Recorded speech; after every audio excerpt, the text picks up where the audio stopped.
Hai semuanya, selamat pagi. Balik lagi nih bersama Greenpack, di mana hari ini kita bakal ngobrol-ngobrol lagi sama narasumber hari ini. Perkenalkan, sebelumnya aku Boni, yang akan memimpin nanti jalannya Green Talk. Nah, di sini apa sih Green Talk? Buat teman-teman yang belum tahu, aku mau jelasin sedikit. Green Talk itu adalah program baru dari Greenpack, yang dimana kita akan mengundang narasumber untuk kita ajak ngobrol-ngobrol bareng, yaitu bincang bareng Greenpack. Nah, ini adalah episode kedua, yang dimana sebelumnya minggu kemarin itu kita udah ada bintang tamu di episode pertama dengan Coffee Healthy. Nah, hari ini adalah episode kedua. Gitu. Nah, buat teman-teman, jadi pantengin terus ya acara Green Talk. Nah, hari ini aku bakal ngobrol bareng Chef. Kira-kira teman-teman ada yang tahu nggak nih? Siapa sih yang bakal nemenin kita di Sabtu pagi ini? Nah, itu adalah chef dari salah satu ajang masak-masak juga sih yang ada di Indonesia. Nah, buat teman-teman yang tahu, nanti tulis di kolom komentarnya Greenpack ya, di Instagramnya Greenpack. Siapa sih bintang tamu kali ini? Oke, sebelum kita ngobrol-ngobrol bareng sama narasumber hari ini, aku mau setelin video Greenpack dulu ya. Ini dia videonya. Di era milenial, kita menemukan begitu banyak perkembangan di dunia kuliner, baik dalam rasa dan bentuk makanan, suasana tempat makan, hingga penggunaan kemasan untuk layanan takeaway service. Mungkin teman-teman banyak menemukan ketidakpuasan ketika makanan yang teman-teman beli dibawa pulang, seperti kemasan makanan bocor, rusak, hingga tembus dengan minyak. Hal-hal itu dapat terjadi ketika pengusaha kuliner tidak menggunakan kemasan makanan yang baik dan benar. Ada beberapa tips untuk teman-teman ketahui ketika memilih kemasan makanan. Kedua produk ini terlihat sama saja secara bentuk. Namun, pada kenyataannya, ada beberapa perbedaan antara kemasan yang baik dan tidak. Pertama, kemasan makanan yang baik harus memiliki sertifikat food grade seperti FDA, Food and Drug Administration, yang artinya kemasan makanan ini aman, bersentuhan secara langsung tanpa menggunakan alas tambahan seperti plastik. Kedua, produk kemasan makanan tidak mengandung pemutih kertas. Biasanya, kemasan makanan yang tidak mengandung pemutih kertas berwarna agak kekuningan. Sedangkan, kemasan makanan yang mengandung pemutih kertas berwarna putih. Hal ini dapat diuji melalui sinar ultraviolet. Kemasan makanan yang tidak mengandung pemutih kertas tidak akan memantulkan sinar ultraviolet. Namun, kemasan makanan yang mengandung pemutih kertas akan memantulkan sinar ultraviolet. Ketiga, kemasan makanan yang baik tidak mudah rusak ataupun bocor, sehingga bentuk makanan di dalamnya tetap utuh. Keempat, kemasan makanan yang baik aman ketika bersentuhan dengan suhu panas ataupun dingin, seperti dihangatkan dalam microwave atau ketika dimasukkan ke dalam lemari es. Kelima, kemasan makanan yang baik harus mudah dalam penggunaan. Greenpack Indonesia memberikan solusi untuk pemilihan kemasan makanan yang baik. Greenpack Indonesia memiliki beragam tipe produk kemasan makanan untuk memenuhi kebutuhan layanan takeaway service. Memiliki sertifikat FDA, bebas dari pemutih kertas, tidak bocor, bisa dimasukkan ke dalam microwave dan lemari es, tahan terhadap makanan panas dan berminyak, mudah dalam penguncian, dan dapat disusun hingga 8 tingkat. Jadi, teman-teman tidak perlu khawatir ketika menggunakan layanan takeaway untuk makanan teman-teman. Ayo beralih menggunakan kemasan makanan yang baik untuk layanan takeaway Anda. Greenpack, the best food grade packaging. Nah, buat teman-teman, kalau misalnya lagi cari-cari packaging, kira-kira buat usahanya nih pengen mencoba untuk mulai menggunakan kemasan yang baik, boleh teman-teman kepoin Instagramnya Greenpack Indonesia. Nah, di sini nih udah ada ya. Nanti bisa dicek langsung di Instagramnya Greenpack Indonesia. Mungkin kita kenalan dulu kali ini sama teman-teman Greenpack di rumah. Iya. Boleh kenalan dulu? Boleh nih.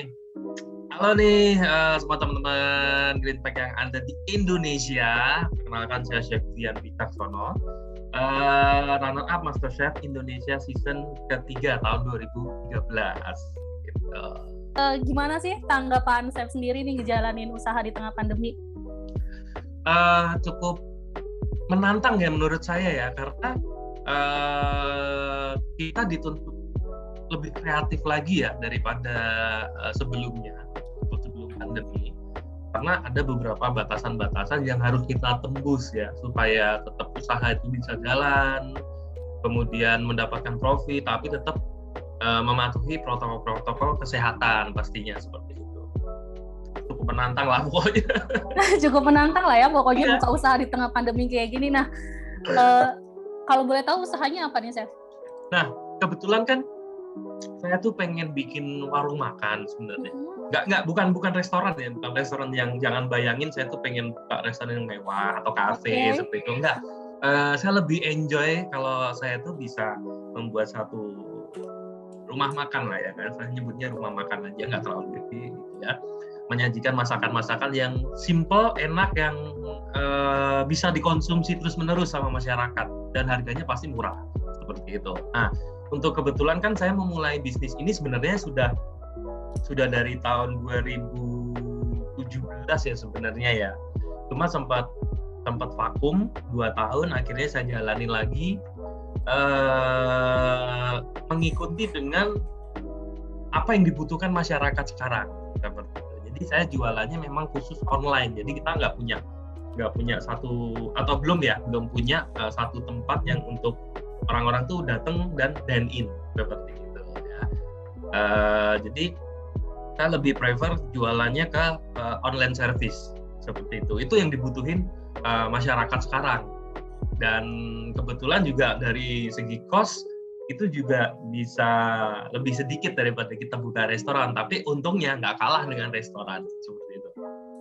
Oke, benar-benar. Jadi tadi seperti yang saya bilang ya, berarti memang udah dari 2017 ya, cuman memang sempat vakum. Berarti konsepnya benar. Pun juga memang rumah makan yang bisa dikonsumsi terus-terusan setiap hari ya, berarti. Yang makanannya yang memang bisa dicari setiap hari gitu. Jadi bukan konsep yang kayak restoran bener-bener yang wah gitu ya, Chef ya. Iya, benar. Tadi kan Chef bilang nih, katanya tantangan buka usaha di tengah pandemi kayak gini kan. Nah, kenapa mau buka gitu loh? Maksudnya kenapa sih mau buka padahal kan tahu gitu, maksudnya ini kondisi kita juga memang lagi nggak baik-baik aja gitu kan. Tapi kenapa tetap mau buka usaha itu padahal Chef sendiri kan juga jadi chef profesional ya di restoran di Solo ya. Nah, itu kenapa tuh? Ya, jadi gini, mungkin ada beberapa tanggapan orang tentang masalah pandemi ini yang katanya semua serba sulit ya. Betul. Nggak hanya dari pergerakan kita aja yang sulit, tapi secara ekonomi itu pun juga sulit. Semua ngerasain kok, nggak mulai dari bawah sampai atas, semua ngerasain. Nah, tapi pandangan itu saya rubah, saya balik 180 derajat. Dan di masa-masa seperti inilah paling tepat kita untuk memulai bisnis kuliner kalau menurut saya. Karena dibandingkan sebelum pandemi dan sesudah pas pandemi seperti ini, sebenarnya kalau kita berubah mindset kita atau kacamata kita, peluang itu paling banyak ketika di masa pandemi ini. Seperti itu.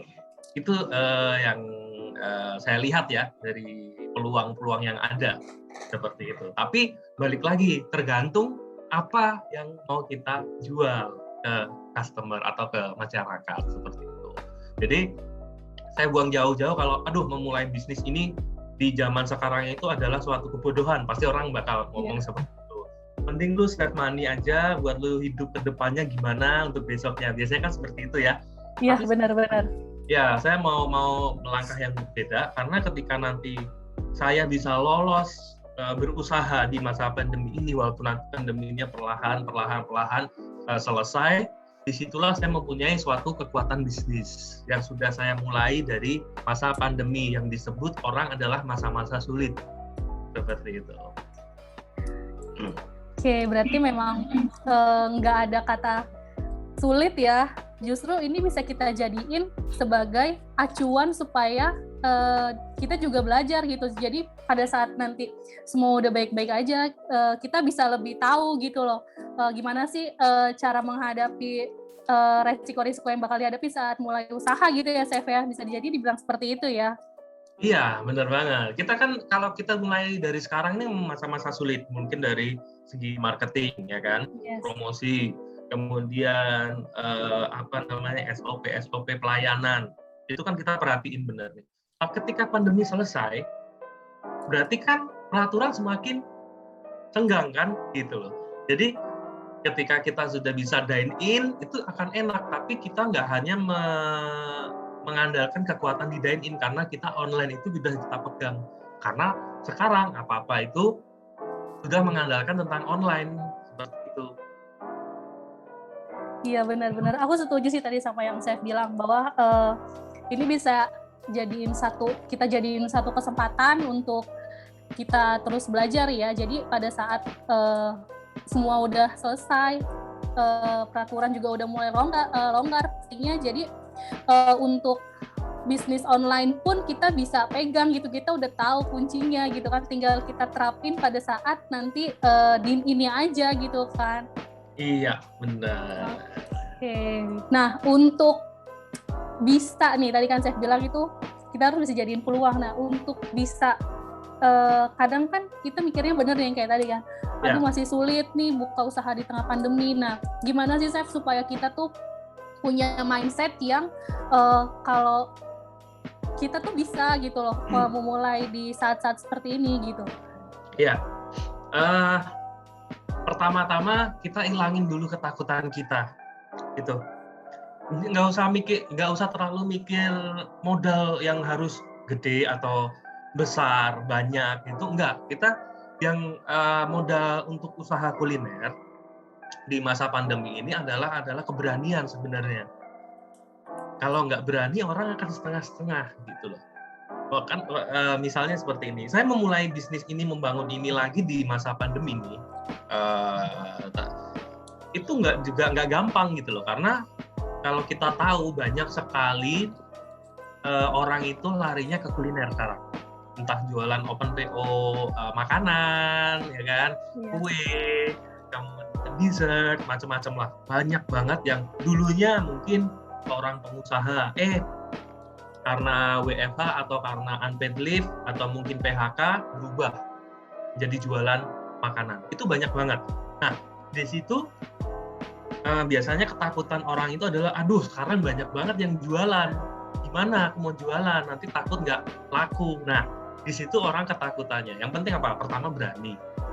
Kedua, harus diiringi dengan konsep yang out of the box. Seperti itu. Harus orisinil maksudnya. Jadi memang apa sih yang harus kita jual nanti produknya, seperti itu konsepnya. Kemudian target marketnya kita juga buat dulu, ya. Nanti mau aku pasarin di mana? Nanti aku nyasarnya ke customerku tuh siapa? Misalnya seperti itu. Itu pun harus diperhatikan. Ketika sudah dapat produk, keberanian sudah ada, kita bisa meminimalisir modal sebenarnya. Tinggal apa yang dibutuhkan atau yang udah ada yang punya, kita bisa tambahin. Nah, mulai aja dari rumah dulu sebenarnya. Mulai aja dari rumah, nggak perlu tempat. Itu yang saya lakuin. Ya, saya memulai ini dari rumah. Jadi memang bukan saya punya tempat yang ruko atau tempat yang proper ya. Maksudnya kayak aku ngomong proper itu adalah benar-benar kayak rumah makan seperti itu. Enggak. Saya mulai dari rumah karena kebetulan di rumah ada 2 dapur ya. Satu dapur biasa saya bikin untuk di YouTube, satu emang dapur kotor untuk masak tiap hari. Nah, itu saya rubah.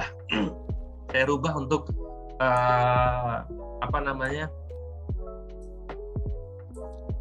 tempat jualan. Nah, target marketnya siapa? Terdekat dulu kalau saya terdekat. Saya koneksi saya aja yang di Kota Solo. Misalnya seperti itu. Saya buka seperti itu, di situ bisa melalui beberapa platform online makanan. Kemudian saya juga menyediakan jasa delivery. Saya bahkan antar sendiri, misalnya seperti itu. Jadi misalnya seperti ini kan, saya mau berangkat kerja kan siang nih biasanya. Nah, sambil mau berangkat kerja, 1 jam sebelumnya saya udah muter tuh, nganter-nganter, tapi khusus di wilayah Solo seperti itu. Nah, hal-hal seperti itu yang memang kita harus berani dulu gitu loh, nggak usah gengsi, nggak usah apa, kita membentuk brand awareness yang bagus di situ. Nah setelah itu baru kita jangkaunya keluar kota, kita kirim pakai paket yang 1 hari sampai, misalnya seperti itu, dengan packaging frozen dan macam-macam. Nah kalau saya sedikit sharing modal, mungkin teman-teman bertanya, kalau saya biar mah gampang kalau bikin usaha, pasti kan gitu ya. Iya benar, pasti mikirnya gitu sih. Mikirnya gitu, kan kita susah nih. Nah, jangan khawatir, apapun kemampuan kamu, ya kan, kamu bisa jadiin duit. Misalnya, kamu jago bikin bakwan misalnya, ya kan?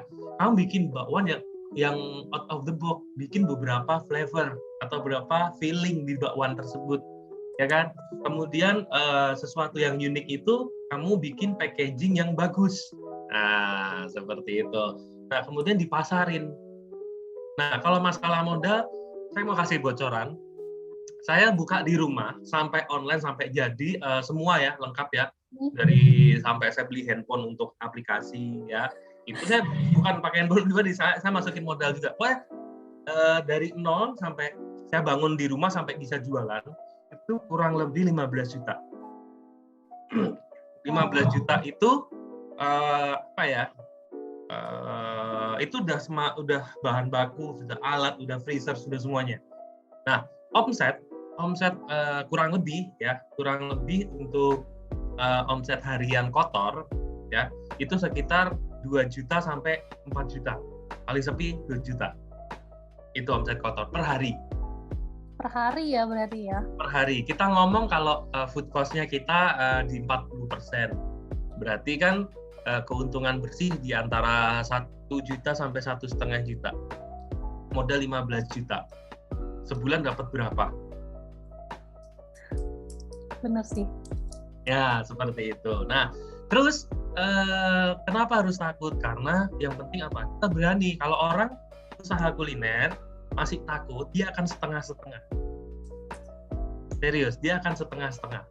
Mulai dari kelihatan dari mana? Dari packaging deh. Dari packaging. Kalau produk oke, tadi misal ada teman-teman di rumah, jago bikin aneka bakwan yang enak-enak. Iya. Ya kan? Tapi kalau masih takut-takut, padahal produknya bagus.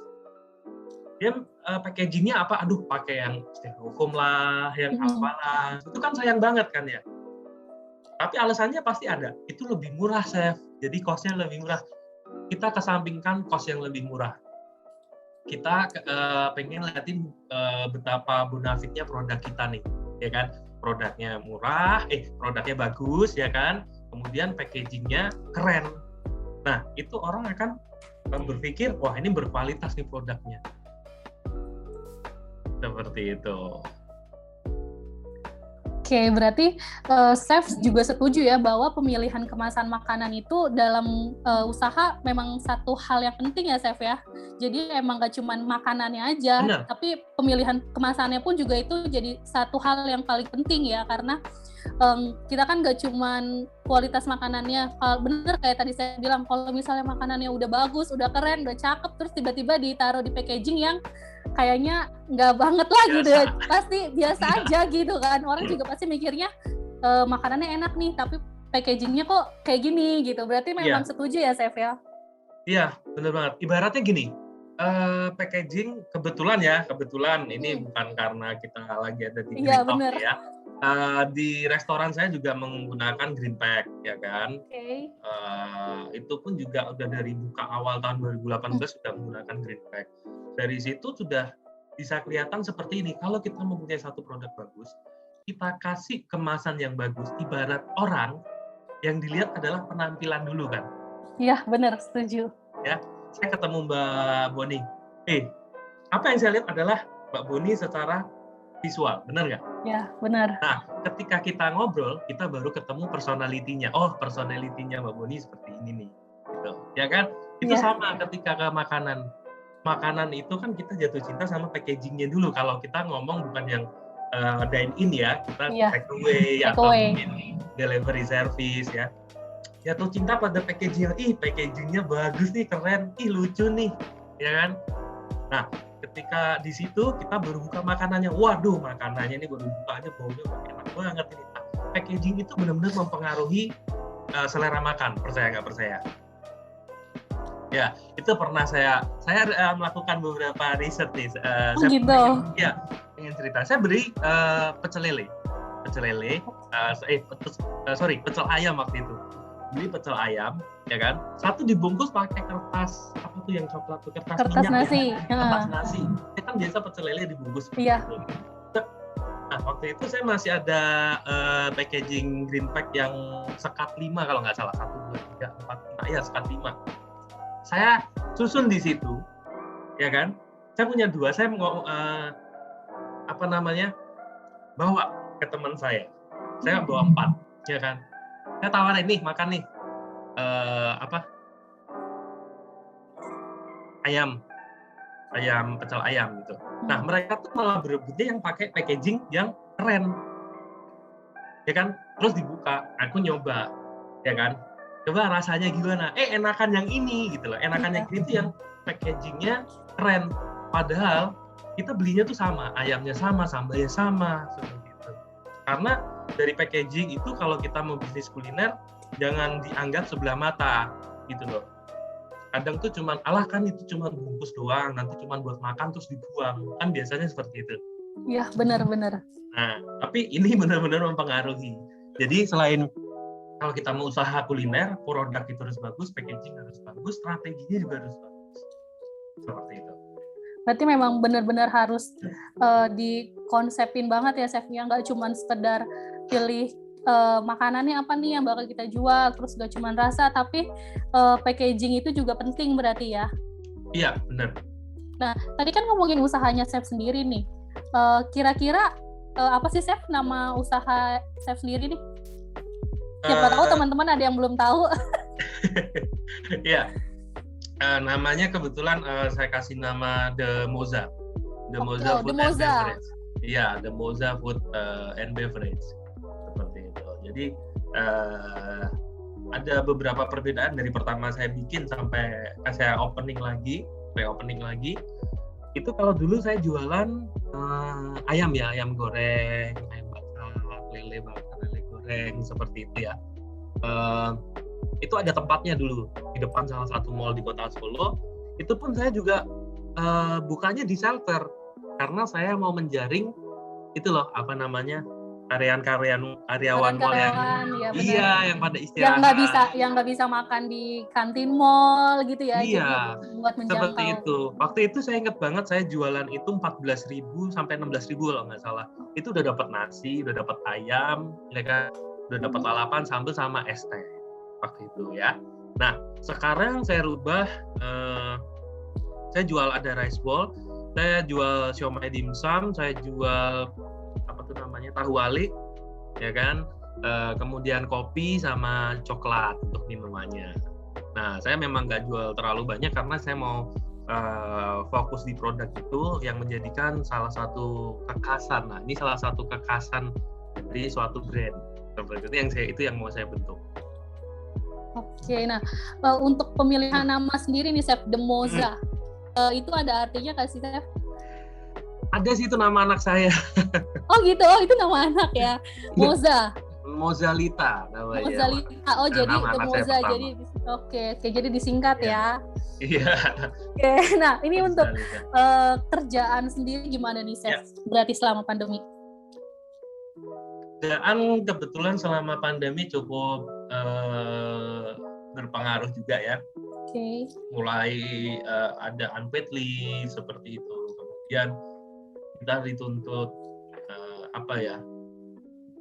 bisa selling semaksimal mungkin di masa-masa seperti ini. Kita harus lebih kreatif seperti itu. Susah sih sebenarnya kalau kita juga ngomong hariannya nutup nggak nih kira-kira restoran? Nggak. Kalau saya ngomong nggak nutup. Tapi kalau kita tutup, ya kan, ada beberapa faktor juga yang harus dipertimbangkan.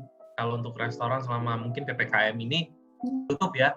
Nah, itu banyak yang harus dipertimbangkan. Yang pertama adalah SDM ya. Kasihan kalau kita rumahkan atau kita unpaid leave yang selama mungkin 1 bulan, kita nggak bayar ya kan, itu kan kasihan. Mending kena unpaid leave, masuk berapa kali dalam seminggu tapi tetap ada pemasukan, ya benar. Ya, kedua adalah eksistensi dari restoran. Ya, jadi ketika restoran itu tetap buka, berarti restoran tersebut masih eksis dong. Iya. Ya, kuliner. Walaupun walaupun itu nggak nutup nih secara ini, tapi nggak apa-apa, kita berjuang untuk mempertahankan eksistensi brand di situ. Itu penting juga sih, walaupun pada kenyataannya untuk BEP harian aja susah kan gitu. Gitu ya, benar. Tapi untuk chef sendiri berarti memang masuknya ada jadwalnya gitu berarti? Ada jadwalnya. Kebetulan sih aku eksekutif saya di sana, jadi full sih jadwalnya. Jadi seminggu memang libur sekali gitu. Jadi masuknya 6 hari. Masuk 6 hari, berarti seminggu libur sehari. Nah, terus gimana bisa ngejalanin The Moza? Sedangkan seminggu tuh cuma libur sekali loh. Walaupun by online ya, pemesanannya by online, tapi kan pasti kita harus ngatur waktu dong. Benar. Antara kerjaan sama bisnis. Nah, itu gimana, Chef? Ya, kebetulan kan saya punya partner ya yang hebat, yaitu istri saya di rumah. Oke. Jadi kebetulan istri saya itu juga seorang tukang masak ya, jadi dia juga bisa bantuin saya ketika pas saya kerja. Nah, pas saya kerja pun saya juga masih tetap bisa memonitoring bisnis. Karena sebenarnya gini, usaha atau bisnis itu kita kalau sudah punya sistem atau SOP, ketika sudah berjalan, dia akan autopilot. Seperti itu. Jadi kita tinggal mengawasi supaya dia jalan pada relnya. Supaya tetap di relnya gitu ya, jalannya tetap jalan. Iya, sama. Setiap perusahaan pasti punya SOP kan, rule ya. Iya, benar. Karyawannya kamu harus gini, bagian ini harus gini. Ya sudah, ketika dijalankan roda perusahaan itu akan berputar. Sama. Benar. Di usaha kuliner ini juga sama. Nah, ketika pagi nih, apa nih harus di-prepare. Kemudian lapaknya dibuka nih, online-nya. Kemudian nanti SOP-nya ketika pelayanan seperti apa. Nah, kalau saya kan setiap hari bantunya delivery ya. Nah, delivery service, saya mau berangkat kerja, misal saya masuk jam 11 siang atau jam 12 siang gitu ya. Jam 10 itu saya sudah mulai keluar dari rumah untuk nganterin dulu, baru masuk kerja, misalnya seperti itu. Oh gitu, jadi memang pakai jasanya pun juga chef sendiri ya yang nganterin ya? Iya. Tapi ada jasa lain, maksudnya kayak chef punya karyawan yang memang bisa nganterin juga, atau memang pure chef aja sendiri yang nganterin? Sementara sih masih saya sendiri ya, saya belum ada staff. Kemudian untuk produksi itu juga saya sendiri, jadi kayak produksi ketika pas hari libur atau hari biasa, itu pas pagi hari sampai siang, saya mungkin kerja siangnya. Atau mungkin pas libur itu satu hari benar-benar saya bikin siomay sama tahu alik udah di rumah. Jadi liburnya bukan dipakai istirahat, tapi memang untuk prepare ke ini ya, ke bisnis ya, Chef ya? Iya, benar banget. Ini kan ngomongin soal masak, awalnya Chef sendiri nih terjun di dunia kuliner tuh gimana sih, Chef? Apa memang dari dulu udah suka masak dari kecil, atau baru-baru gitu? Enggak sih, saya dari kecil kebetulan kan udah ikut nenek ya dari kecil ya, udah kayak ikut orang tua. Karena nenek jago banget sama masak. Wow. Masakannya tuh apapun enak menurut saya, gitu kan ya. Yeah. Nah, di situ dari kecil itu saya tertarik dengan masak, gitu. Saya mulai belajar masak itu, saya ingat saya mulai dari kelas 4 SD itu ya. Saya udah mulai coba bantu nenek ya, pulang sekolah gitu. Kalau zaman dulu pulang sekolah itu masih SD itu masih pulang jam 10, jam 11 pagi gitu ya. Belum yang sampai siang. Iya, kalau sekarang anak SD sekolah pulang jam 4, jam 3. Iya, benar. Dulu cuman sekolah sebentar, itu saya masih bisa bantu-bantu gitu loh. Saya belajar awalnya itu masakan rumah. ya, masakan rumahan yang nggak aneh-aneh lah, bukan masakan western atau masakan luar seperti itu. Yang saya pelajari masakan keraton, masakan Jawa, masakan rumahan seperti itu. Kemudian masakan Nusantara itu mulai dari kecil. Cuman saya bisa masak, saya mulai masak itu nggak saya liatin ke orang bahwa ini aku pintar masak loh, enggak. Iya. Zaman dulu itu kan malu ya cowok. Iya, benar. Nah itu kerjanya benar. masak sih gitu. Bukan yang main bola, main game ini, tapi kenapa masak gitu kan? Iya, seperti itu. Jadi memang ya udah masak tuh buat saya sendiri sama buat keluarga sendiri seperti itu. Jadi masak nggak ada cita-cita jadi seorang chef sebenarnya, sama sekali nggak ada waktu itu ya. Jadi bahkan kuliah pun saya nggak ngambil jurusan tata boga, walaupun saya senang masak, saya nggak ambil tata boga. Kebetulan saya di FISIP ya, di FISIP ilmu komunikasi, jadi jauh banget dari masak. Nah, terus akhirnya ikutan MasterChef ya kan? MasterChef. Ya ikutan MasterChef gara-garanya saya ngikutin ya, karena itu season 1 saya ngikutin, season 2 ngikutin karena senang ya kan?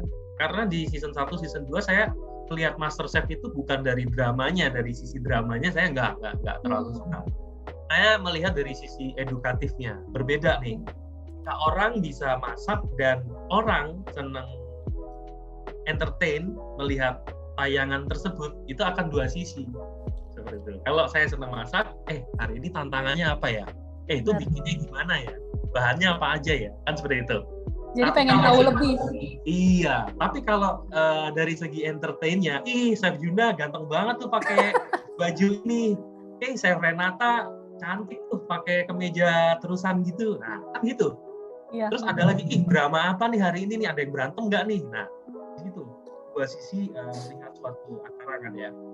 Kalau saya dari segi edukatifnya, saya belajar, kemudian saya tertantang kayak pengen ikut gitu. Saya pengen ikut nih, caranya gimana? Gitu.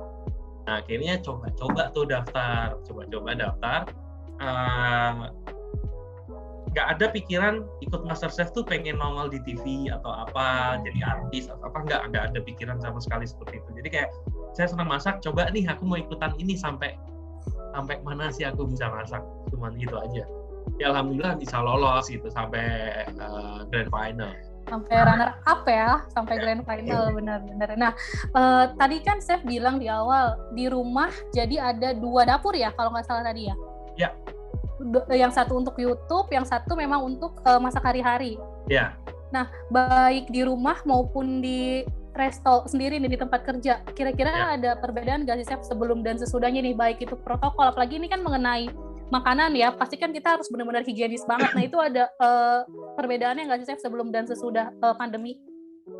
Pasti ada ya, pasti ada perbedaannya penanganannya ya.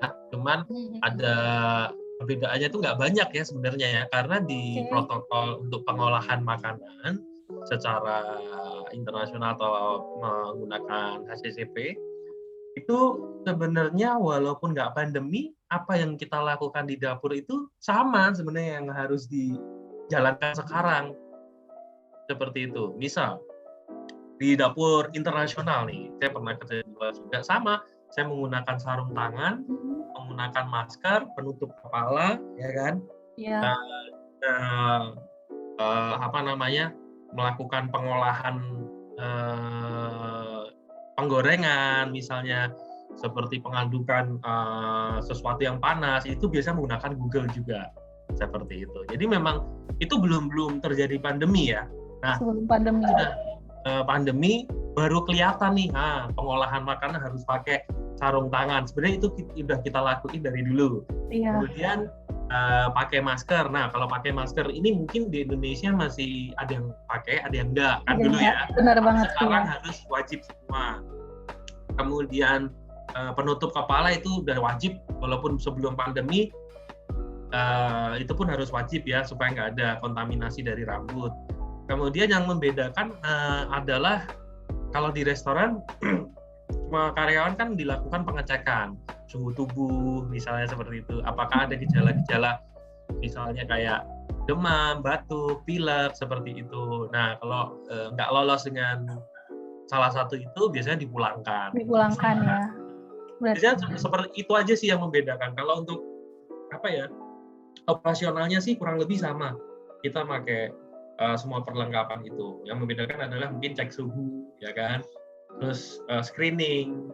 Jadi setiap masuk biasanya kita screening dulu untuk di restoran, gitu kan.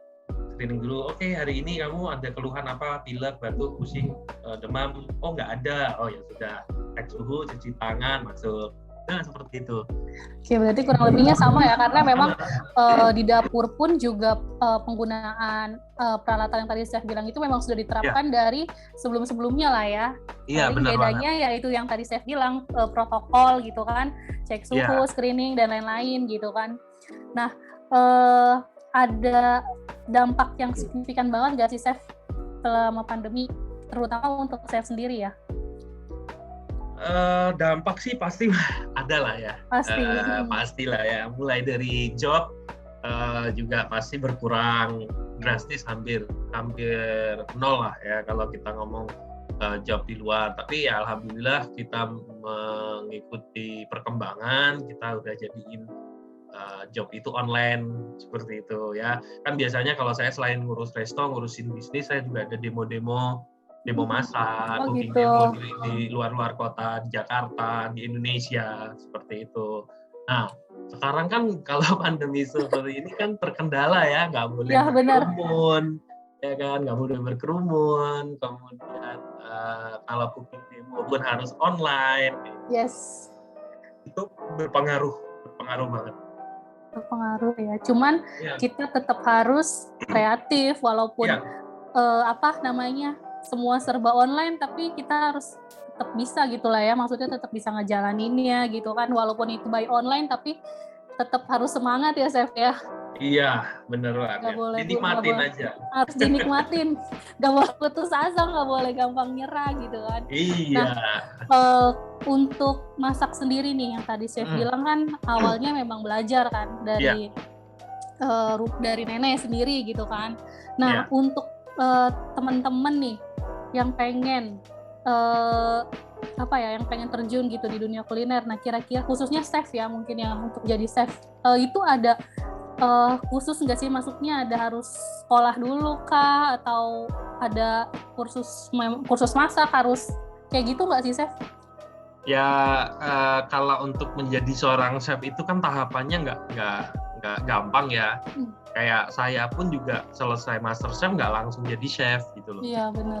Iya, karena memang walaupun sudah juara ataupun juara 2 di MasterChef, itu kan cuman kompetisi ya. Iya. Bukan di dunia kerja. Jadi jangan dibayangkan ketika orang bisa masak depan TV atau di TV itu adalah seorang chef. Seperti itu jangan gitu loh. Ya. Karena orang disebut suatu chef itu adalah minimal adalah 2 tahun mengepalai sebuah dapur industri. Salah satunya. Kedua, selain bisa masak, pinter masak, harus paham tentang manajemen kitchen seperti itu. Nah, jadi nggak cuman chef itu nggak cuman bisa masak doang. Kita harus tahu manajemen kitchen, ya. Kita harus bisa menghitung food cost dan macam-macam. Nah, itu tahapan itu mungkin bisa didapatkan ilmunya di jenjang sekolah dulu ya, mungkin yang punya kesempatan sekolah di tata boga atau perhotelan, silakan sekolah, tapi nggak jaminan juga kamu lulus nih S1 tata boga langsung jadi chef, itu enggak. Itu semua mulai dari tahapan paling bawah seperti itu. Mungkin dari cook helper dulu kamu nyoba di situ, nanti naik grade-nya jadi cook, first cook, kemudian CDP, sous chef, executive sous chef, kemudian baru executive chef. Nah, itu tahapannya banyak banget, Mbak, gitu. Jadi nggak bisa orang walaupun dia sekolah kuliner tinggi di luar negeri gitu ya, ada mungkin salah satu yang terkenal adalah Le Cordon Bleu. Nah, di sana, di Paris, di Australia, di Malaysia ada. Setelah selesai dari situ keluar bikin restoran sendiri terus dikatain chef seperti itu. Kalau kita pribadi praktisi kuliner kita nggak akan nyebut dia chef gitu. Oh gitu, berarti memang nggak semudah yang dibayangkan yang kita lihat di TV gitu ya chef ya. Kelar dari sini lu berarti langsung punya label chef, enggak gitu kan? Enggak. Berarti memang ada tahapan-tahapan khusus ya. Iya, kadang tuh yang salah tuh seperti ini, levelnya di cook ya, di cook, tukang masak di suatu restoran walaupun pakai chef jacket seperti ini, keluar dipanggil, oh ini chefnya nih, chef, malam chef mau nanya, nah seperti itu. Itu kesalahan yang sering banyak orang Indonesia sebutkan ya, karena untuk menyandang predikat seorang chef itu kan mungkin kalau ada chef juga yang lagi dengerin nangis darah untuk mendapatkan titel seorang chef. Iya benar loh, kita sampai pernah cuci piring, saya pernah cuci piring, mulai dari awal cuci piring dilempar sama chefnya sama panci pernah, ya kan, beneran dimaki-maki, dari kebun binatang Ragunan keluar semua. Oh ya? Seperti itu, iya sampai benar. Dan kita nggak boleh marah gitu loh. Karena apa? Kenapa chef-chef itu galak? Karena mereka bertanggung jawab terhadap makanan yang nanti disajikan ke kakak. Kalau kita melihat anak buah kita mengeksekusi makanan tidak benar, itu nanti akan terjadi suatu kesalahan yang fatal. Pertama, mungkin paling simpel adalah masakannya nggak enak. Yes. Terberatnya adalah customer keracunan karena tidak diolah dengan baik sesuai standar. Nah, di situ siapa yang nanti akan disalahkan? Chefnya dong. Benar-benar. Nah, kita mengolah makanan itu memang harus ekstra hati-hati. Jadi memang harus diperhitungkan, harus teknik yang benar. Bukan cuman yang penting saya punya bahan mentah, saya masak, matang, saya sajiin. Nggak sesimpel itu. Benar-benar. Gitu. Jadi memang nggak sesimpel itu ya, pikirannya kan kayak, wah udah nih jadi chef bisa masak, terus ikut ajang pencarian bakat kan, kompetisi, terus keluar gue jadi chef gitu. Oh ternyata di balik yang emang benar-benar seorang profesional chef itu banyak banget yang dilewatin ya, sampai tadi chef bilang ya dilempar peralatan perabotan masak lah, dimarah-marahin gitu kan, dan memulainya pun juga nggak langsung jadi chef gitu, memang benar-benar dari nol banget ya chef ya. Iya benar banget. Kalau semua orang bisa masak dipanggil chef, berarti maaf nih ya, abang-abang tukang nasi goreng pinggir jalan saya sebut chef, nggak salah dong, kan dia bisa masak. Iya, benar-benar. Jadi nggak cuma sekedar bisa masak terus dianggap dia sebagai chef gitu kan. Memang karena chef itu banyak banget ininya ya, apa namanya, proses-prosesnya lah gitu. Iya benar banget. Terus satu note juga sih, waktu saya keluar dari MasterChef kan saya dipanggil, chef gitu kan ya. Saya waktu itu ngomong, saya belum chef, saya bukan chef, saya tukang masak. Saya selalu ngomong seperti itu ya. Entah itu orang mau manggilnya chef, saya selalu menyangkal saya bukan chef, saya tukang masak. Seperti itu. Nah, saya kemudian tertantang gimana caranya saya tuh nyaman ketika dipanggil seorang chef. Ya. Nah, salah satunya adalah saya harus terjun ke dunia industri. Nah, di situ saya mulai dari nol sampai sekarang nih. Gitu. Jadi berarti pada saat tadi manggil Chef Brian gitu, berarti chef memang langsung bilang saya belum jadi chef gitu. Jadi saya cuma tukang masak gitu. Berarti memang langsung kayak begitu ya, langsung waktu awal-awal berarti memang langsung menekankan bahwa saya belum jadi chef gitu. Berarti belum nyaman lah ya ibaratnya pada saat itu. Belum nyaman. Chef. Iya.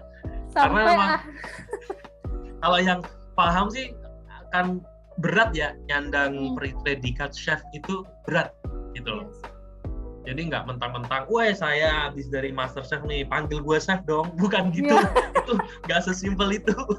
Nggak sesimpel itu, nggak semudah itu ya menyandang predikat seorang chef gitu. Iya. Kalau cuman bisa masak tapi nggak pernah di dapur industri, ya aku nggak akan pernah dia ngomong dia seorang chef, walaupun dia sering nongol di TV, dipanggil chef, masak-masak. Di kehidupan nyata saya nggak akan manggil chef. Mungkin kalau lebih tua saya akan manggil mas, kalau mungkin di bawah saya akan panggil nama, seperti itu.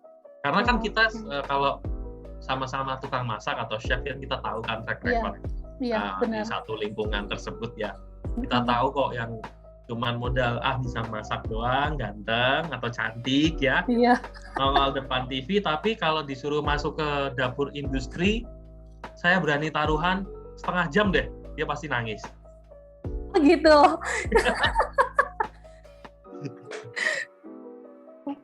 Oke, berarti memang seru sih ya. Jadi aku juga baru tahu sih, ternyata memang penggunaan chef itu nggak serta-merta asal-asalan aja ya. Dan ternyata itu juga memang berat gitu tanggung jawabnya, karena untuk mendapatkan sebuah nama di depan itu ya, chef gitu, itu butuh proses yang nggak mudah ya chef untuk dilewatin sama orang-orang. Mungkin kalau misalnya yang nggak kuat mental bisa nyerah kali ya chef di tengah jalan gitu.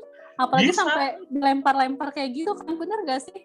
Bisa, ada teman saya tuh yang dimaki-maki, dilempar sampai nangis, pulang, nggak mau kerja lagi. Itu ada yang seperti itu.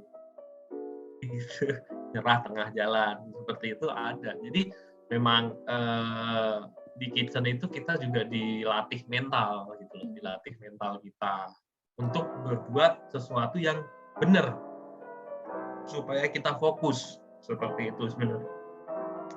Tapi setelah marah-marah, selesai keluar dari kitchen mah kita biasa gitu. Saya biasa aja gitu. Iya, misal gini, saya pernah tuh saya lempar 1 botol kecap ke staf saya karena memang dia ceroboh gitu ya.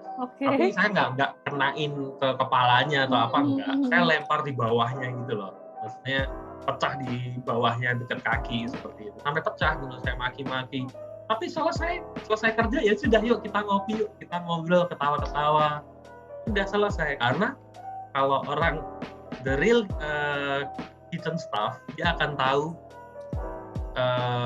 kondisi kitchen. Ketika marah ya sudah, kita selesaikan di kitchen. Keluar dari kitchen kita udah nggak ada masalah. Oke, jadi memang ya udah gitu, pada saat marah-marahnya ya di kitchen, begitu keluar udah kita biasa lagi, karena memang marah-marah itu kan bukan tanpa alasan, bener nggak sih Chef? Pasti kan ada alasan kenapa sampai seperti itu. Iya. Jadi marahnya di dalam kitchen itu kita paling anti itu marahnya karena personal. Itu kita jarang banget ya. Jarang. Pasti masalah tentang kerjaan. Misal lambat banget kerjanya. Nah, itu bisa kena marah walaupun lambat. Kamu motongnya bisa nggak kamu motong? Kalau nggak bisa motong pulang sana. Paling gitu. Itu paling halus. Itu padahal itu halus ya. Misalnya, kok nggak bisa motong? Gimana? itu biasanya kalau saya lihat staff saya gitu ya, motongnya pelan, lambat, kan kita harus di deadline kan ya. Saya gebrak meja, kamu pulang aja sana, nggak bisa motong yang benar kayak gitu, pulang sana, pakai daster, paling kayak gitu, udah selesai. Terus dia akhirnya cepet tuh kerjanya. Baru motongnya langsung pakai speed kekuatan 1000 kali ya, langsung cepet-cepet begitu udah digebrak mejanya. Nah, untuk staff sendiri nih yang ada di kitchen itu, dia juga maksudnya harus punya keterampilan khusus juga nggak sih, Chef? Pasti ya. Kalau di kitchen itu yang saya lihat itu adalah skillnya dulu, ya, kemampuannya untuk bekerja. Jadi saya kalau di kitchen adalah membuat suatu tim ya, suatu tim kerja yang disebut kitchen department. Nah, di situ saya harus mempunyai tim yang mempunyai skill yang saya butuhkan, seperti itu. Nah, jadi mungkin dia bagus untuk bikin saus nih, dia bagus untuk bikin grill steak nih, dia bagus untuk masakan Indonesia nih, misalnya seperti itu. Jadi memang skill itu dibutuhkan di dalam suatu tim gitu. Terus kedua baru attitude sama disiplin, biasanya seperti itu. Oke, jadi memang ada SOP-SOP-nya juga lah ya, selain pasti, masak, tapi attitude di kitchen juga harus diperhatikan gitu ya, Chef ya? Ya, benar banget. Oke, ini habis ini Chef ada kegiatan apa nih? Kebetulan habis ini saya nggak ngomong apa-apain sih, lagi mau desain produk. Kebetulan kan untuk materi-materi promo saya sendiri yang desain, biasanya ada waktu senggang saya desain materi promo sendiri. Oke, mungkin Chef bisa promoin Demoza nih sekali lagi, siapa tahu teman-teman Greenpack yang mau mencoba Demoza kan? Ya. Jadi bisa langsung kemana nih? Oke, bisa langsung coba kunjungin aja Instagramnya Demoza Food and Beverage ya. Demoza, Demoza_official ya. Demoza_official di situ Instagramnya, nanti ada beberapa kontak person di situ. Kalau untuk wilayah Solo dan sekitarnya bisa pesan by Grab ataupun GoFood ya. Kemudian kalau yang di luar kota kita biasa pakai kiriman parcel ya. Jadi yang kalau kotanya pakai parcel kita bisa kirim dengan kondisi frozen tapi gitu. Oh, jadi memang untuk luar kota juga bisa ya, tapi dalam kondisi frozen gitu ya? Iya, benar banget. Oke, Chef, makasih banget loh Chef, hari Sabtu udah mau diajak Boni. ngobrol-ngobrol di sini, dikasih pengetahuan juga nih, ternyata Chef itu memang banyak banget tahapan-tahapannya, nggak cuma asal sekedar nama di depan Chef gitu kan. Thank you banget ya Chef, udah mau ngobrol-ngobrol di sini, udah mau sharing sama teman-teman Greenpack. Semoga sehat selalu ya Chef.